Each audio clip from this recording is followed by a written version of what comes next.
Welcome to How to Pronounce. In today's video, we'll be focusing on a new word that you might find challenging or intriguing. So without further ado, let's dive into today's word, Eufemismo. which means a mild or indirect word or expression used instead of one considered to be too harsh or blunt. Let's say it all together. Eufemismo. One more time. Eufemismo. Now let's split the word into syllables and then pronounce each syllable one by one. Eufemismo.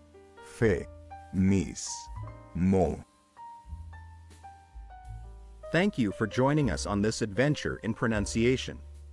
Remember, language is a journey, not a destination. Keep exploring, experimenting, and expanding your linguistic horizons. We'll see you next time.